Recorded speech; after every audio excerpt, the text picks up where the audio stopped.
Conceive, believe, achieve. Shut the f*** up. This is Believe You Me on the Gas Digital Network. So, this weekend, 2 massive fights. Your best friend, Israel Adesanya. Hell yeah. Taking on Kelvin Gastelum, my best friend.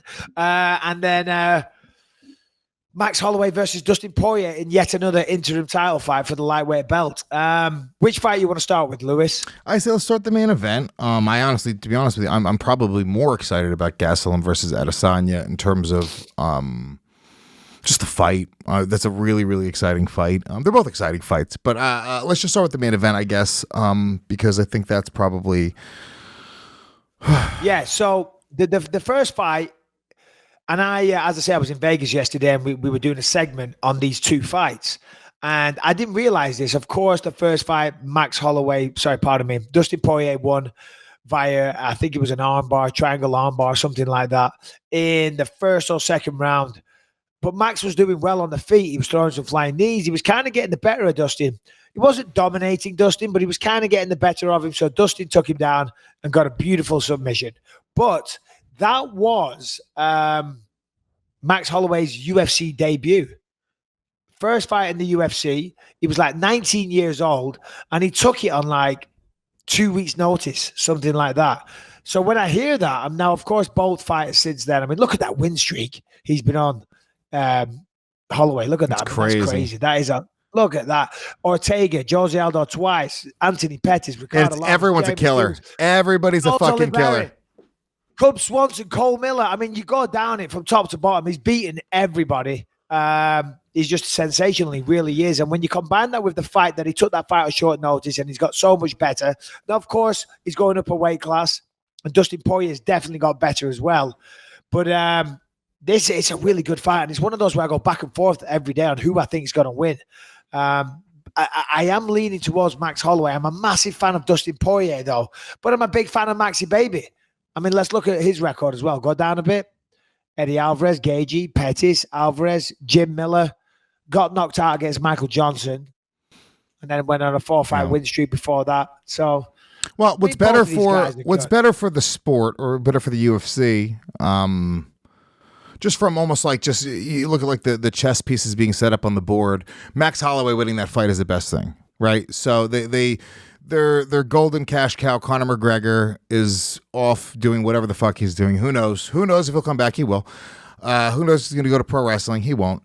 But the whole whatever thing he's doing, sure, he's out there, making whiskey and pretending he's being retired. He's going to come back eventually.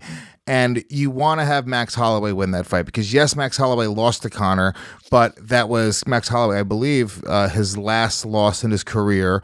And it was... he brought the fight to Conor. It wasn't like Conor just starched him, and now it's been so much time has passed, so much time between, and he's gone on such a crazy win streak that there is this really amazing story there. I think the Poirier story just isn't as good. He did get starched by Conor, and it wasn't as competitive of a fight, and he doesn't have the same sort of, rise to fucking holy shit that Max Holloway has, because now Max Holloway, there's a real debate there. Can Max Holloway beat Conor? I think Conor could probably beat Max, depending, but that's a winnable fight. But I think that is what ultimately, if the MMA gods, it's rare that it lines up to where what's great for the sport is also great for the UFC's bottom line. If everything came together, the perfect thing would happen. Max Holloway wins that title, becomes double champion. You set up the Conor McGregor fight, and holy shit, we have a massive fight and a huge opportunity for Max Holloway to become a huge, huge, huge star. Well, yeah, you're right, and I agree with everything you're saying. And Max Holloway is already a pretty big star. He's definitely, his stock is rising constantly. But you're forgetting one key thing there. If Holloway wins, Nurmagomedov is still the champ. Yeah. So the next fight would have to be Holloway versus Nurmagomedov. Oh, that's right. This is an interim because Nurmagomedov wasn't stripped. He wasn't stripped. No, he just got suspended for 9 months. He can fight from September. Why do I think he was stripped? Harrington wants to chime in. No. Well, what Dana said was if he does actually take that entire ban until the end of October, that's too long for him to keep the title. And he would be. Yes, so depending on if he sticks to his guns on that, Dana could strip him of the title. He ain't going to strip him of the title. No. That's not what he said, Harrington, if I remember rightly. He said that's why they're doing an interim title. They didn't say they're going to strip him. They said it's too long, so the division has to keep moving. So therefore, they're going to do an interim belt. That was the justification of doing the interim. Am I right there, Harrington? I feel like you got it wrong there, buddy. You're probably right, but either way, it doesn't even matter. If Max Holloway wins this fight, they set up Conor versus Max for a massive, massive fight, whether it's interim or regular title or not. They don't want to put Conor McGregor against Khabib again. They don't want to put anybody against Khabib right now. Khabib is going to fucking murder anybody in front of him. The UFC don't want to do Conor versus Khabib again. They did 2.4 million pay-per-views. You think that's what they want to do again right now? Of course they want to do that again. They kill Conor. They kill him. They kill him if he fights Khabib again right now. They kill him. It's over. He's literally almost, he can't win fights anymore, and then he gets destroyed again the way he got his ass kicked. They don't care. You don't think so? They don't care. No. Capitalize, squeeze it, milk it, get everything you can. Because listen, he's not going to stick around too much longer. He's made a lot of money. He's surrounded by controversy. He's not in his 20s anymore, you know. Make the biggest fights possible. Make as much fucking money for Conor, for the UFC, for WME, for everybody involved. You know, you're not going to put him in the lesser fights to protect him. You're going to put him in the biggest fights possible and crash and burn, sink or swim, fight or die. I don't know, fight or flight. If I'm the UFC, I don't want to put Conor against Khabib. If I'm in charge, I want to milk Conor for 3 or 4 more fights, have him win a couple, and then fight Khabib in this massive, massive fight. If this is why they were going to do Conor versus Cowboy, which made so much sense. I'm just saying the Max Holloway versus Conor fight has such a great story there. That's a fucking beautiful, winnable fight for Conor, and it's a massive, massive fight. If I'm in charge, and maybe you disagree with this, maybe you know more than I know, Circle of Trust, you know the way the UFC thinks better than most people know, right? Because you're behind the scenes, you talk to people, you know what's going on. But if you're not in charge, do you not want to save Conor and get a couple big fights out of him before he gets his ass kicked again by Khabib? Well, yeah, I mean, when you put it like that, that does make sense. But there's, you know, we can go around in circles and argue all day. You know, the fact of the matter is Khabib is the champ, right? And if you want any kind of legitimacy for the sport, the interim champ then fights the champ. That's how it works. The interim champ is the number one contender.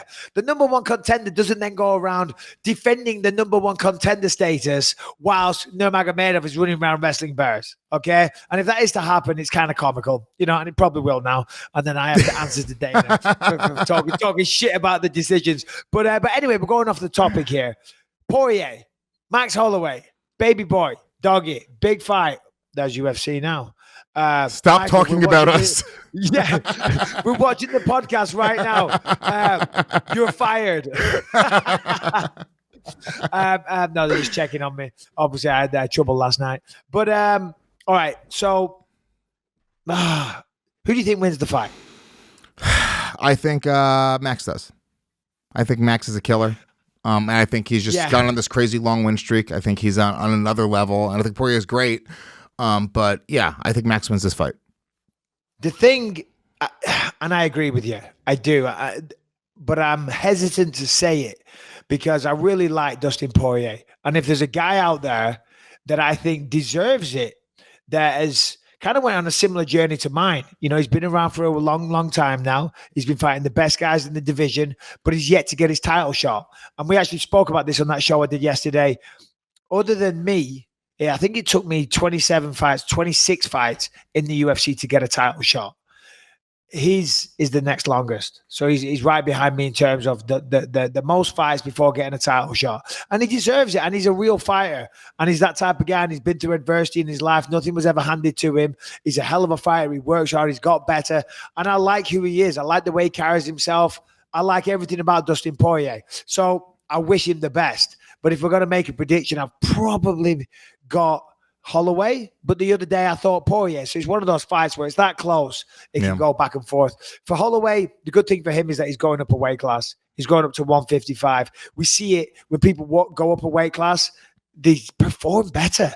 Daniel Cormier was never a one-punch knockout guy, you know? goes up to heavyweight, starches Stipe Miocic. Amanda Nunes goes up to 145, knocks out Cyborg. And, and then we see it the other way. TJ Dillashaw goes down to 125 and gets knocked out really quickly off Henry Cejudo, because we talked about it, the weight cuts, you don't take punches quite as well.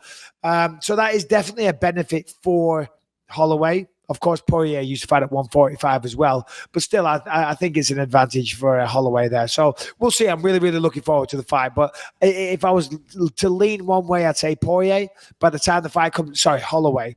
By the time the fight comes Saturday, I might say Poirier, because it's that close of a fight.